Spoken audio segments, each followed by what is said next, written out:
Welcome to Just the Word, where we're reading through the Bible in 1 year. And I'm Net. Today's reading will come from Ezra, chapters 1, 2, 3, and 4. Ezra, chapter 1. In the first year of Cyrus, king of Persia, in order to fulfill the word of the Lord spoken by Jeremiah, the Lord moved the heart of Cyrus, king of Persia, to make a proclamation throughout his realm and to put it in writing. This is what Cyrus, king of Persia, says.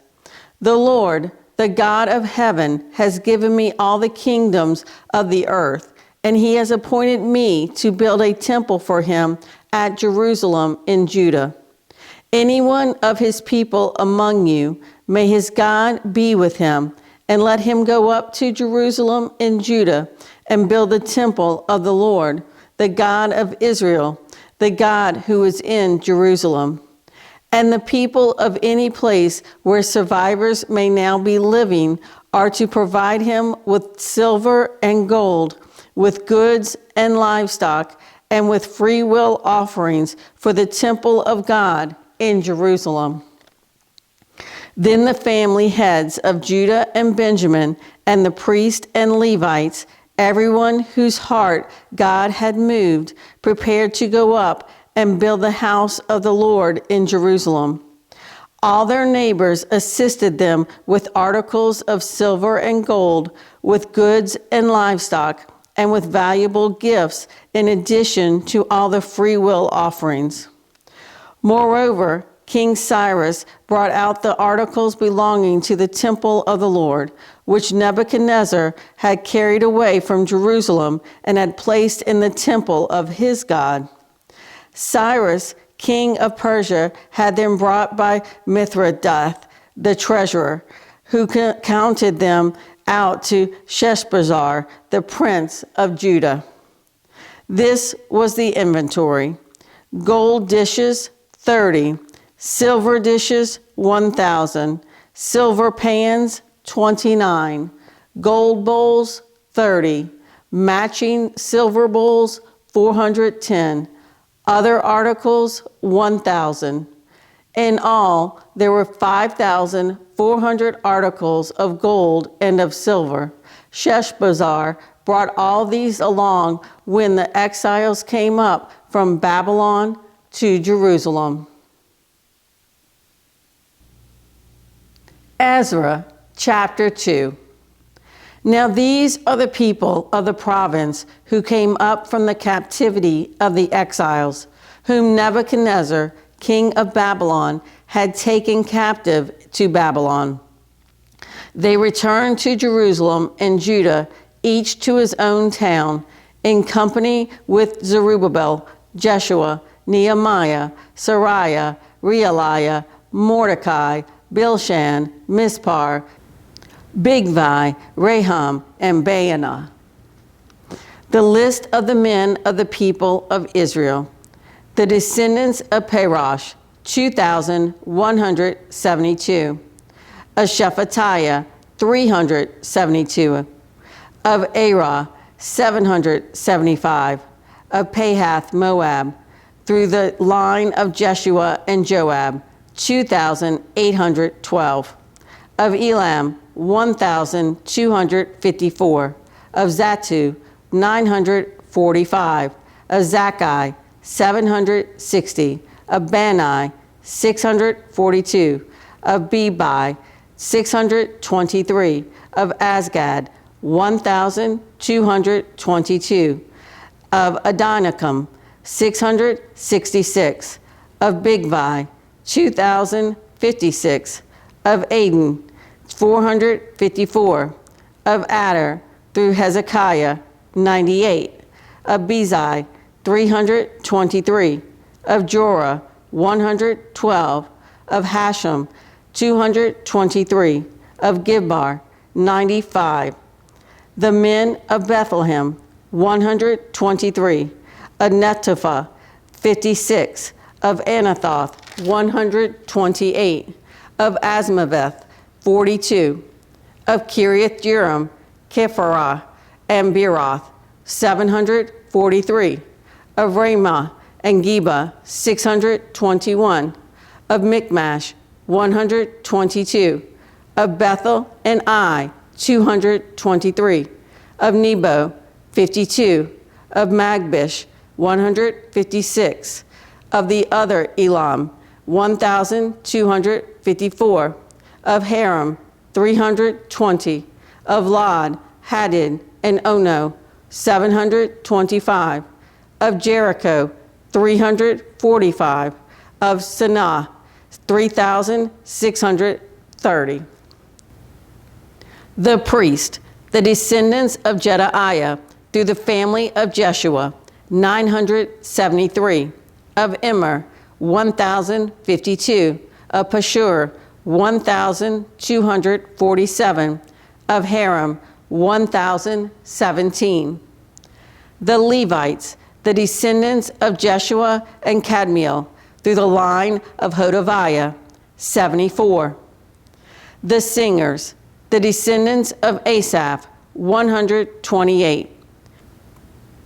The gatekeepers of the temple, the descendants of Shallum, Adar, Talmon, Akub, Hadadah, and Shobai, 139. The temple servants, the descendants of Ziha, Hasupha, Taboth, Keros, Siah, Padon, Labana, Hagabah, Akub, Hagab, Shalmai, Hanan, Gedel, Gehar, Reiah, Rezin, Nakoda, Gazam, Uzzah, Paseah, Basai, Asna, Minam, Nephisim, Bakbuk, Hakapha, Hahar, Baziluth, Mehidah, Harsha, Barkos, Sisera, Timma, Neziah, Hadapha. The descendants of the servants of Solomon. The descendants of Sotai, Hassephereth, Peruda, Jalah, Darkon, Gedel, Shephatiah, Hatil, Pechereth, Hazabim, and Amai. The temple servants and the descendants of the servants of Solomon, 392. The following came up from the towns of Tel Melah, Tel Harsha, Kerub, Adon, and Immer, but they could not show that their families were descendant from Israel. The descendants of Deliah, Tobiah, and Nokodah, 652. And from among the priests, the descendants of Hobiah, Hakaz, and Barzillai, a man who had married a daughter of Barzillai, the Gileadite, and was called by that name. These searched for their family records, but they could not find them, and so were excluded from the priesthood as unclean. The governor ordered them not to eat any of the most sacred food until there was a priest ministering with their Urim and Thummim. The whole assembly numbered 42,360, besides their 7,337 men servants and maid servants. And they also had 200 men and women singers. They had 736 horses, 245 mules, 435 camels, and 6,720 donkeys. When they arrived at the house of the Lord in Jerusalem, some of the heads of the families gave freewill offerings toward the rebuilding of the house of God on its site. According to their ability, they gave to the treasury for this work 61,000 drachmas of gold, 5,000 minas of silver, and 100 priestly garments. The priests, the Levites, the singers, the gatekeepers, and the temple servants settled in their own towns, along with some of the other people, and the rest of the Israelites settled in their towns. Ezra chapter 3. When the 7th month came and the Israelites had settled in their towns, the people assembled as one man in Jerusalem. Then Jeshua, son of Jozadak, and his fellow priests and Zerubbabel, son of Shealtiel, and his associates began to build the altar of the God of Israel to sacrifice burnt offerings on it, in accordance with what is written in the law of Moses, the man of God.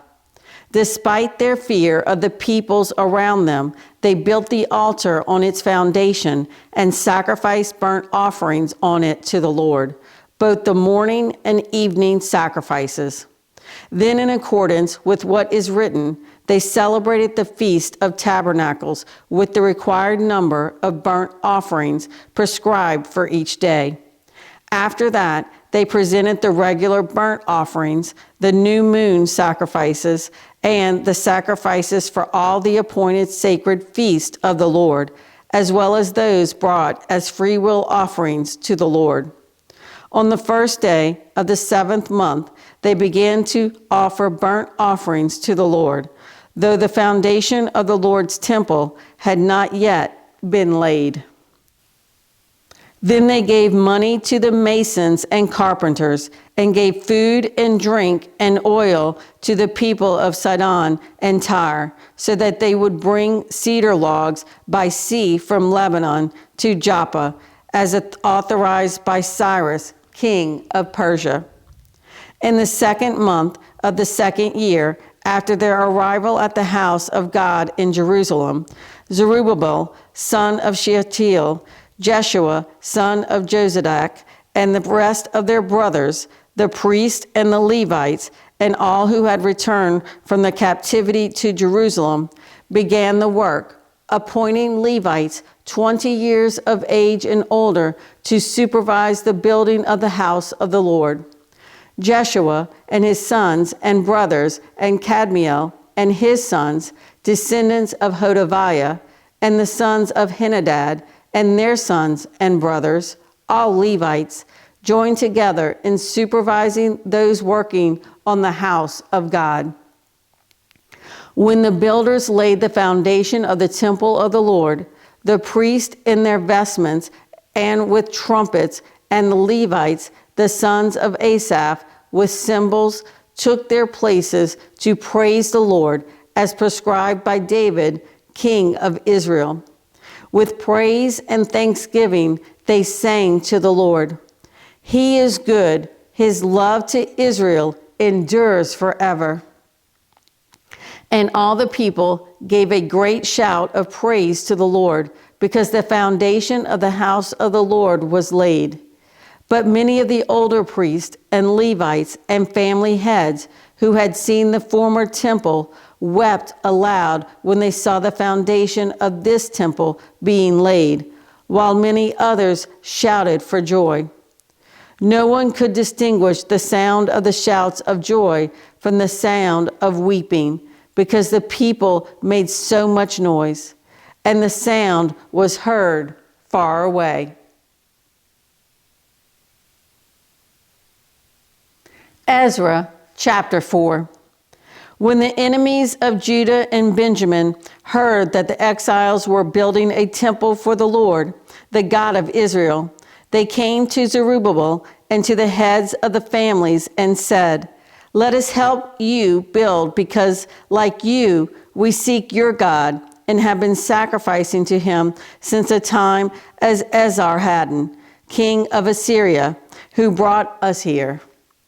But Zerubbabel, Jeshua, and the rest of the heads of the families of Israel answered, "You have no part with us in building a temple to our God.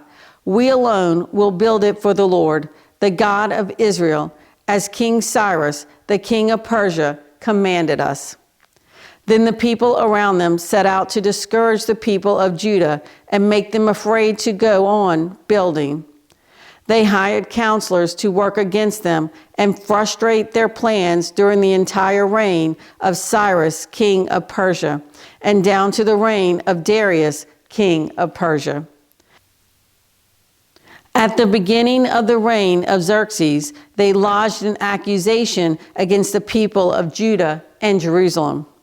And in the days of Artaxerxes, king of Persia, Bishlam, Mithredath, Tabeel, and the rest of his associates wrote a letter to Artaxerxes. The letter was written in Aramaic script and in the Aramaic language. Rahum, the commanding officer, and Shimshai, the secretary, wrote a letter against Jerusalem to Artaxerxes, the king, as follows. Rahum, the commanding officer, and Shimshai, the secretary, together with the rest of their associates, the judges and officials over the men from Tripolis, Persia, Erech, and Babylon, the Elamites of Susa, and the other people whom the great and honorable Ashurbanipal deported and settled in the city of Samaria and elsewhere in Trans-Euphrates. This is a copy of the letter they sent him. To King Artaxerxes, from your servants, the men of Trans-Euphrates. The king should know that the Jews who came up to us from you have gone to Jerusalem and are rebuilding that rebellious and wicked city. They are restoring the walls and repairing the foundations. Furthermore, the king should know that if this city is built and its walls are restored, no more taxes, tribute, or duty will be paid, and the royal revenues will suffer. Now, since we are under obligation to the palace, and it is not proper for us to see the king dishonored, we are sending this message to inform the king, so that a search may be made in the archives of your predecessors. In these records, you will find that this city is a rebellious city, troublesome to kings and provinces, a place of rebellion from ancient times. That is why this city was destroyed. We inform the king that if this city is built and its walls are restored, you will be left with nothing in Trans-Euphrates. The king sent this reply. To Rahum, the commanding officer, Shimshai, the secretary, and the rest of their associates living in Samaria and elsewhere in Trans-Euphrates. Greetings. The letter you sent us has been read and translated in my presence. I issued an order and a search was made, and it was found that this city has a long history of revolt against the kings and has been a place of rebellion and sedition.